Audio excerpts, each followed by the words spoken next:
Greetings, Spooky fans! Michael here, and today I will be regaling you with the story of the first Pokemon Nuzlocke that I ever attempted, and it was miserable. For those that don't know, a Nuzlocke is a type of Pokemon playthrough intended to both make the game harder and make it a lot less fun. The primary rule is that if one of your Pokemon faints, it is considered dead. It has to be boxed or released and can never be used again. Some secondary rules that most Nuzlockes use are that you can only catch the first Pokemon you encounter in any given area, you have to nickname all of your Pokemon, and if you lose a battle, whether you have a live Pokemon in the PC or not, you lose the Nuzlocke. It's over. You suck. Go home. My first Nuzlocke occurred in the summer of 2016, right before and at the beginning of my senior year of college. My YouTube channel was doing pretty well at the time, but I wasn't sure if it was doing well enough for me to go full-time with YouTube once I graduated the following spring. Thanks to some ideas and encouragement from family and friends, I decided the best way to make my income reliable enough for me to go full-time was to start making Let's Play content. It didn't have as much of a chance to go viral, but I could post it more regularly and they could be made with much less time than a regular video, so it would make my earnings more stable. At the time, with the exception of brand spanking new games, the types of Pokemon Let's Plays that tended to perform the best were Nuzlockes. And since I wanted the Let's Play to do well, I decided to attempt a Nuzlocke for the very first time. I did it in Pokemon Platinum because that was the game that my viewers voted for. The playthrough is still here on this channel in its entirety, so if you want to watch it as it was originally presented, you can. However, it's 39 episodes long that are half an hour each, totaling to almost 20 hours of content, which I would understand it's a bit much to absorb. That's why I wanted to make this video, so you could still get the story of what happened in a more condensed format. So don't forget to subscribe to my channel, tap that bell for notifications, you know the drill, and let's get started with the story of my first ever Pokemon Nuzlocke. Episode 1 of the series begins in my room at my parents' house in June of 2016, and yeah, I know it was a mess. I was simultaneously working a full-time internship that I hated, trying to be very consistent with YouTube, and also have a social life and spend time with Jubilee, so a lot of things like cleaning my room and exercising got put on the back burner. I named myself Michael, of course, but I named my rival Poop. People order our patties. Ah, Poop. The starter I picked was Chimchar, partially because I hadn't used it in a very long time, and partially because I read some advice online telling me it was the best equipped for a Nuzlocke. My first rival battle was extremely close, with Chimchar getting the KO with only 2 HP left, so I was very hyped when I won. Nowadays I know that Nuzlockes are not considered to begin until you have Pokeballs, so even if I had lost that battle, I would not have lost the Nuzlocke. But in the moment, I didn't know that, so I was very hyped that I didn't lose the Nuzlocke immediately. Once I could nickname Chimchar, I nicknamed it Ludicrous for no other reason than the name being fun and it popping into my head at the time.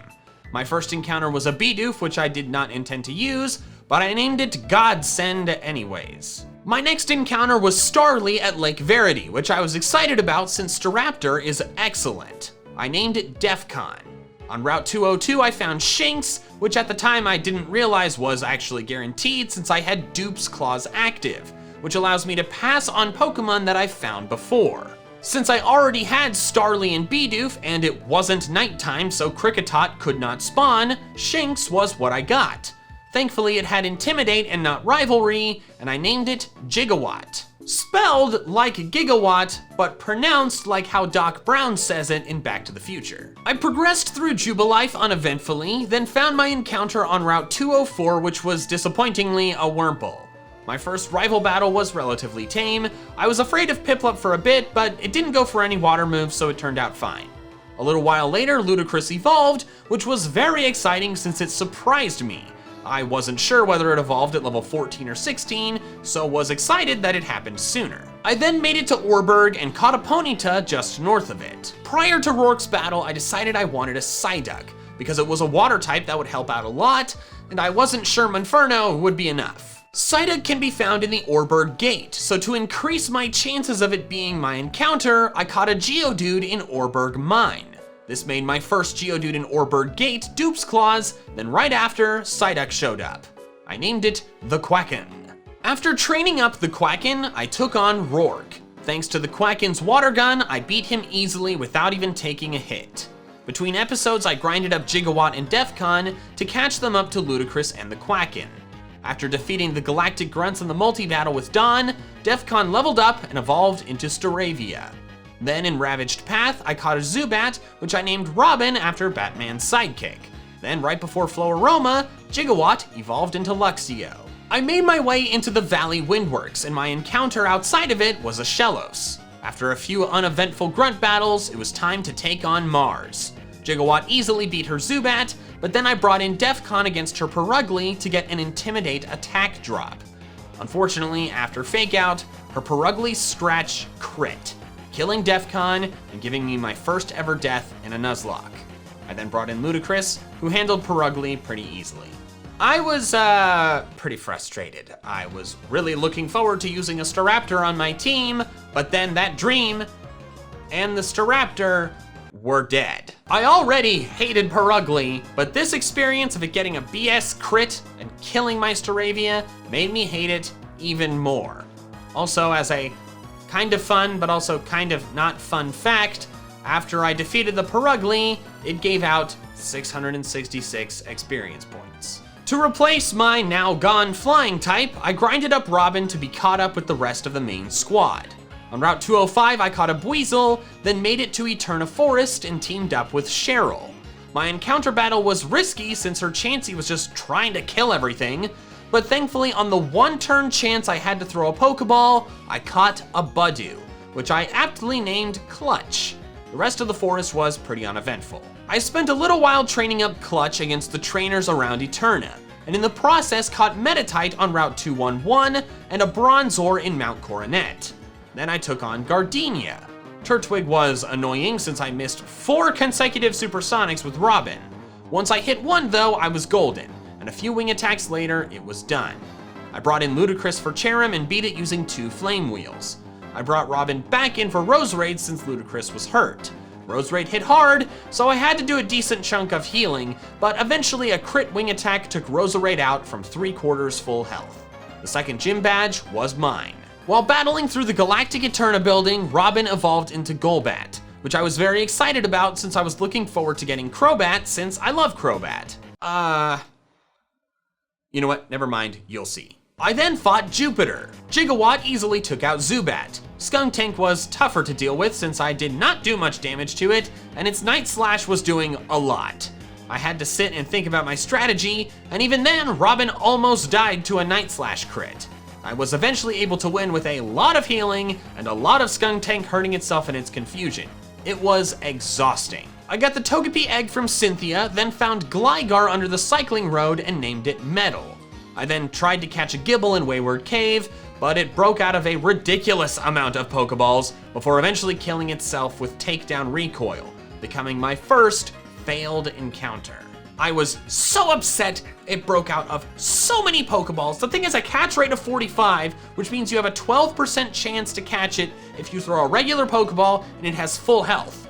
This thing was at red health and had status conditions, and I still couldn't friggin' catch it. The next thing of note was catching a Ralts that I named Waifu while grinding before Fantina's gym, which took me forever to find since it was the only Pokemon on the route that I hadn't caught before, and it was quite rare. Then while battling gym trainers in Fantina's gym, I was using Robin up against a Haunter, which did less than half of Robin's health with Shadow Ball. I attacked again thinking I would survive the next hit, but because I'd been speeding up the game, I didn't notice that the first Shadow Ball had dropped Robin's special defense. Therefore, the next hit killed. I was so upset that I walked away from the video to another part of the house and just laid on the floor for 15 minutes. When this happened, I was so upset that I did not have the mental fortitude to continue recording that episode. I actually didn't record again for several days after that. This was why I had put off doing a Nuzlocke for so long up to this point, because I was concerned that I would get so attached to my Pokemon that when one died, I would be extremely upset about it. But for that video, since the recording kept going, I thought it would be funny if I just left in the footage of me not being there. So the last 12 or so minutes of the 20-minute video are just the unmoving gameplay and an empty face cam with a couple brief appearances by Jubilee not knowing where I went. He's gone forever. I thought my viewers would be amused by it. Some were, but some were very much not. That video got the largest amount of negative and hateful comments that any of my videos has ever gotten. And to this day, it is the only video I've ever disabled comments on. People were livid that half the video was effectively nothing. Some were so mad that they didn't get more content from me that they unsubscribed and didn't watch my content anymore. In all seriousness, I totally understand being annoyed by that. You see the total length and then most of the video isn't actually anything. So I get it, and I'm sorry, and I appreciate the people who criticized that decision in a nice way. And I learned my lesson and haven't done anything like that since. But at the time, people had still just been mean to me, and Robin was dead, so things sucked. Before fighting Fantina, I replaced Robin with Metal the Gligar and over-leveled the heck out of my team because I was reeling from the death and did not want another one, and Fantina is notoriously difficult. I went the extra mile, and I even evolved Gigawatt into Luxray at level 30. The battle with Fantina started easy by OHKOing Duskull. Mismagius I played entirely too cautiously, unnecessarily switching in Godsend the Bidoof to take Shadow Balls, then switching back in to take weaker damage but not attack in the process. Eventually, I stopped being ridiculous and attacked, KOing Mismagius. I brought in Metal against Haunter, and a few attacks later it was down. I had my third badge. The next rival battle against Poop was easy thanks to me being extremely overleveled. Then I grinded up Waifu a bit and tossed it on the team. She evolved a bit later while I battled through the Solaceon ruins. Nothing much of consequence occurred until I reached Veilstone, then headed south from there and found the hidden Razorfang.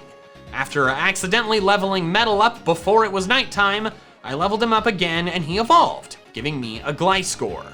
After some grinding, I evolved Waifu into Gardevoir and the Quacken into Golduck.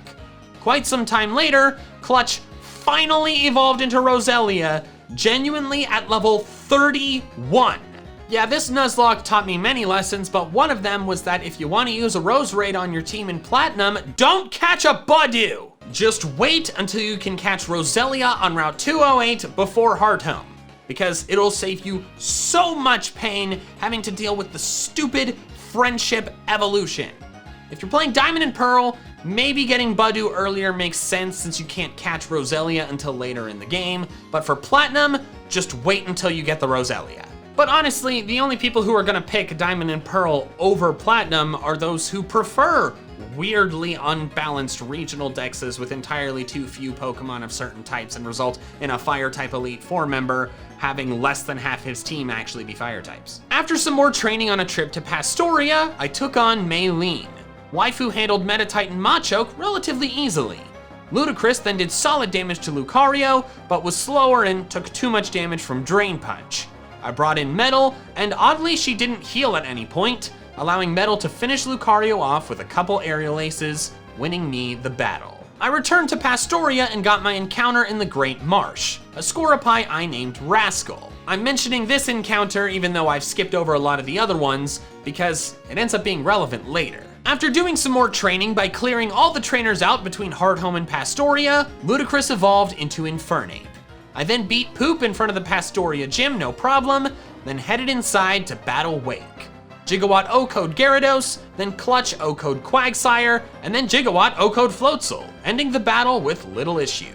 I then made my way towards Celestic Town, and during a double battle with some ace trainers, Gigawatt almost died to a Gyarados. I appreciate you, Gigawatt, for not dying to a Pokemon that you have a 4x type advantage against. I arrived in Celestic Town and took on Cyrus in the cave, and the battle was pretty easy, as I OHKO'd all of his Pokemon. Now able to surf, I headed off to Canalave to take on Poop once more, and like most of my recent battles with him, it was pretty easy. I then went off to Iron Island, and Riley was extremely unhelpful, resulting in a few 2v1 battles that were close calls with deaths. After getting through the segment with him, I finally found the Shiny Stone, allowing me to finally evolve Clutch into Roserade. After finishing with Iron Island, I headed off to grab both an Encounter and the Flamethrower TM from the Fuego Ironworks. After entirely too long struggling with the Arrow Tiles, I got the Flamethrower TM to teach to Ludicrous to better prep for the battle with Byron. My encounter outside was Magmar, but it almost KO'd Waifu and was being extremely frustrating to catch, so I eventually gave up and killed it. I then returned to Canalave to battle Byron. Ludicrous OHKO'd Magneton and the Quacken OHKO'd Steelix.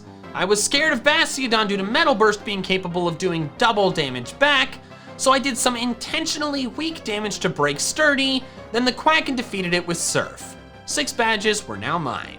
Side note, at the time I didn't realize that Sturdy did not behave like a Focus Sash until Gen 5. So I was safe to OHKO it if I would have OHKO'd it without having to break Sturdy. Sturdy at the time only protected from OHKO moves like Fissure. But it turned out fine, so who cares? After story time at the library and a loud explosion, I head to Lake Valor to take on Saturn. After a bit of confusion annoyance, Gigawatt beat Golbat, then Metal defeated Toxicroak with 2 hits. Ludicrous then finished off Bronzor. I head off to Lake Verity to get vengeance on Mars for killing Defcon. Her Golbat was very annoying, but Gigawatt eventually handled it. Ludicrous then destroyed both Bronzor and the vile Purugly. I then began what might be the longest and most brutal trek between towns in any main series Pokemon game, Celestic to Snowpoint. Thankfully, I was able to get through without any deaths. After clearing out the gym trainers, it was time to take on Candace. Ludicrous and the Quacken took down her first 3 Pokemon with 1 hit each. Then came Frostlass, which was trickier due to knowing Psychic, which scared me out of using Infernape. Luxray got it down to about half health with Crunch, but Frostlass did big damage back. I brought in the Quacken, who was able to tank a couple hits, then finish it off, winning me the battle. I witnessed Poop's failure at Lake Acuity, then headed off to Veilstone to fight my way through the Galactic headquarters. The battle with Cyrus didn't go as smoothly as I'd hoped. I anticipated him to lead with Golbat, so I led with Gigawatt. 2 Sparks would have KO'd it, but its second Ice Punch both crit and froze. I healed the HP and the freeze, and then another Ice Punch froze me again. To be perfectly honest, while I was watching this footage back, I don't know why I didn't just switch to Ludicrous. It makes perfect sense, but I just didn't do it. I finally got my act together and did just that, switching in Ludicrous to defeat Sneasel. I brought in Metal to tank hits from Crobat while I healed Gigawatt, then brought it back in. After a couple turns, Gigawatt took out Crobat, then Honchkrow, winning me the battle. I then found Saturn and beat him without issue. Then came the lengthy climb up Mount Coronet to Spear Pillar. The multi-battle with Poop against Mars and Jupiter was lengthy and had some close calls, but I eventually pulled out the win without any Pokemon dying. Then came the cutscene of Giratina kidnapping Cyrus, and I entered the Distortion World. You may have noticed that I have made it this far into the game with only 2 deaths, with a very lengthy stretch with none at all. I was able to accomplish this because I was over-leveled, very cautious, lucky at times, and to be honest, very stressed. I had this sinking feeling that this safe streak would come to a violent end when I battled Cyrus in the Distortion World. I spent literal days stressing about this battle while also stressing about college schoolwork at the same time. I was prepping and just terrified of his Gyarados because it knew Earthquake, and I was worried it would just obliterate my team, especially since I couldn't safely use Gigawatt against it. However, all these years later, being able to look back on what happened, I can tell you with 100% certainty that all those worries and concerns were 100% warranted. The first turn, I'm able to OHKO his Houndoom with Ludicrous's close combat. He brings in Gyarados, but I intentionally don't switch when given the option in order to intimidate Gyarados without it intimidating Gigawatt. The Gyarados frustratingly went for Earthquake and not Waterfall, but the Intimidate made it do less than half. I switched in Metal on an Earthquake, then switched Gigawatt back in to Intimidate it again. It froze me with Ice Fang, but that was fine since I had a full restore. I heal up and get ready to easily tank the half-attack Earthquake, but then the Earthquake crits, killing Gigawatt in one hit. It has been almost 4 years since I did this battle, and I still, to this day, get a little bit angry when I think about it. I stressed for days leading up to it, and came up with the strategy of using Intimidate multiple times to make Gyarados not a threat. And then all of that strategy down the drain in one turn because of a stupid crit. Hacks. I then brought in Waifu, and after a few turns later of Psychics plus 1 turn of healing, Gyarados was down. Then came Honchkrow, and the Quacken beat it with a couple Surfs. Ludicrous dealt with Weavile using a couple Mach Punches. Finally was Crobat, which I brought Waifu back out for, healing her up on the first turn. Cross Poison did less than half, so I thought I was safe to tank another. But nope, the second Cross Poison crit, killing Waifu. At the time, I didn't remember that Cross Poison was a high crit rate move. If I had, I would have been more careful, but nope, I didn't remember. I made it all the way from the 3rd gym to the Distortion World with no deaths, and then I had 2-in-1 battle of 2 Pokemon that I was attached to. It was a miserable day. I brought Metal in, who didn't do so hot. At one point, Metal got down to a mere 6 HP, forcing me to switch it out. Another crit Cross Poison then almost killed the Quacken. After several turns of healing, I finally got 2 turns in a row of Crobat not critting with Cross Poison, allowing the Quacken to finally end it. I like Crobat as a Pokemon, but Cyrus's Crobat, I wish unspeakably terrible things upon. It was then time for me to battle Giratina. Oh man, okay, this is gonna be hard. Okay, I guess the thing that makes sense to use first is this Feint Attack. Yeah, that's what I'm gonna use first. You didn't actually think I was gonna battle this thing, did you? No, not after that Cyrus battle. This is my game, I do what I want. And I'm gonna use Giratina on my team, because I just lost 2 members. So, welcome to the team, Giratina. That was a very excellent battle. We're going to nickname you the most wonderful nickname I've ever come up for a Pokemon like yourself. Cuddles. Welcome to the team, Cuddles. I then made my way to Route 222, the route on the way to Sunnyshore. I wanted a Magnezone on my team to replace Gigawatt, so I intentionally went here at night because the chances of me getting an undesirable Pokemon as my first encounter, like Electabuzz or Chatot, was lower. After a few duplicate encounters, I found the Magnemite I wanted. I named it Voltron, and immediately trained it up, turning it into a Magnezone not long later. After training up my modified squad, it was time to take on the final gym leader, Volkner. Metal Oko Jolteon right off the bat. I then switched it out for Cuddles since his Luxray had Ice Fang. 2 Shadow Forces later and Luxray was down. Metal then Oko'd both Electivire and Raichu, giving me a dominant win and my final badge. The progression to and through the victory road was pretty uneventful, meaning the next big fight was my last battle with Poop at the doors of the Pokemon League. Metal beat Staraptor with 2 Rock Slides. Voltron beat Empoleon with a couple Thunderbolts. The Quacken did some damage to Rapidash, but then it switched at the same time I did, bringing in Cuddles against Roserade, and Cuddles won not long later. Heracross was OHKO'd by Metal's Aerial Ace, then the Quacken finished off Rapidash. Finally was Snorlax. I started with Cuddles, but Crunch did more than I was comfortable with. I brought in Ludicrous, tanked a Crunch, but got the defense drop.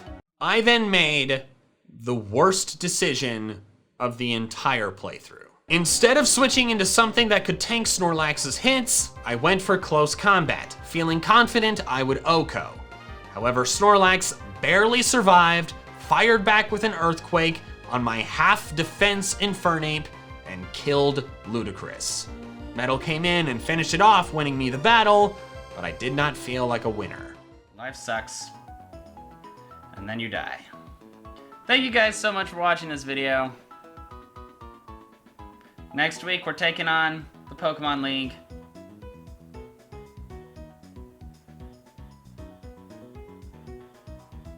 I'll get over it. I have not! I lost my starter.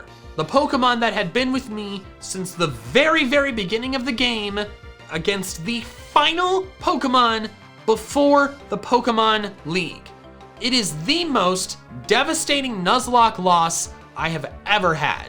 The other ones were terrible, but this one just hurt on a whole nother level and made me never want to do another Nuzlocke again. But I still did several more because, God, they just got more views! Ludicrous's replacement was Rascal the Drapion, the evolved up Scorpii I caught in the Great Marsh.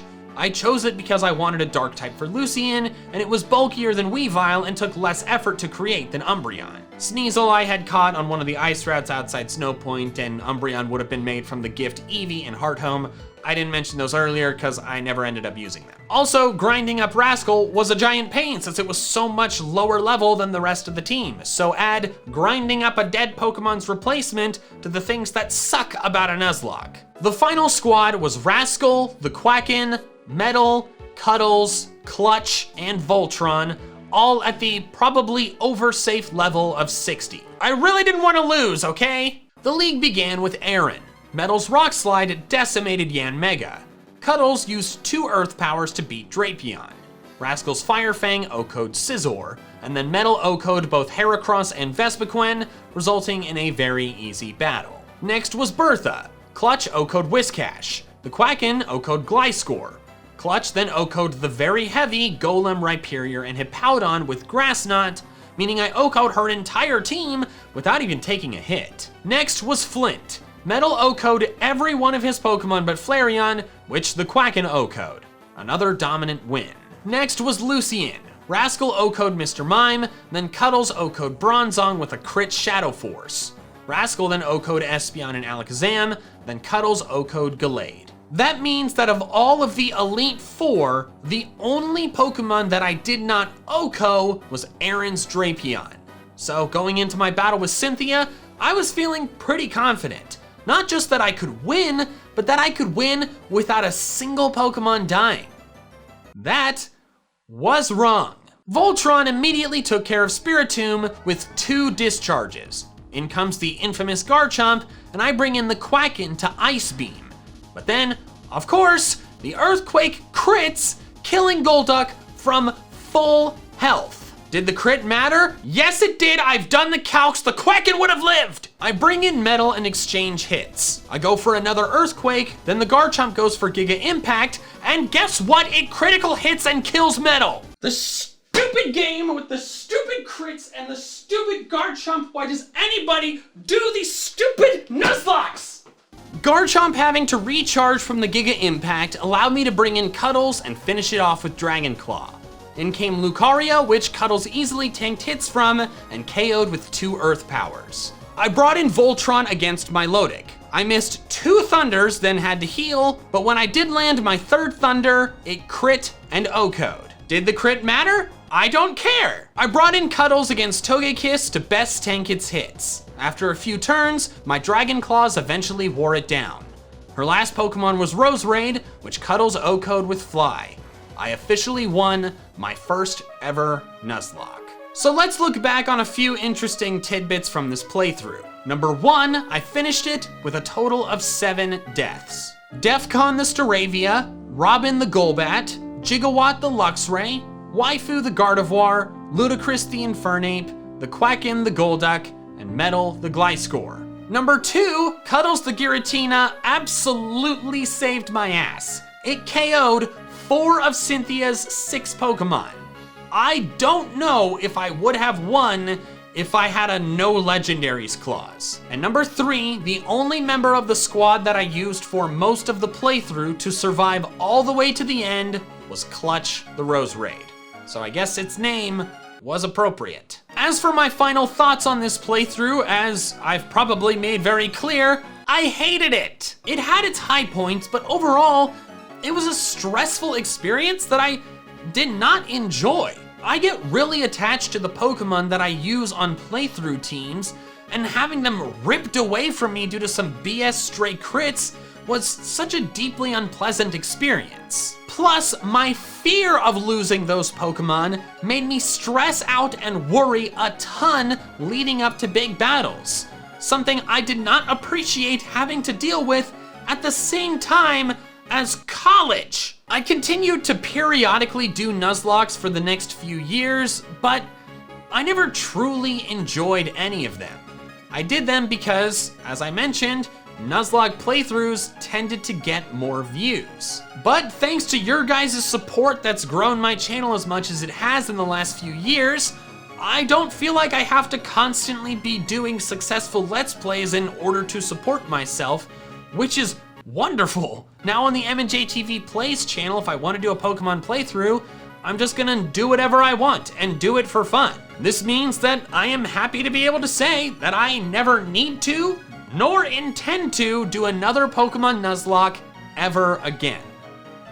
Aside from my Metronome Nuzlockes with Pokemon 7, but those aren't true Nuzlockes because there's no permadeath, so they don't bother me. Thanks so much for watching, and an extra special thanks to my patrons over on Patreon, who are helping support my channel during a time for lower than they should be YouTube ad rates. If you want to help support me in the same way, the link is in the description below. Also, if you want to check out some more of my fun Pokemon content, I recommend these videos here. All right, that's all I have for now. So until next time, fans, gotta catch them all.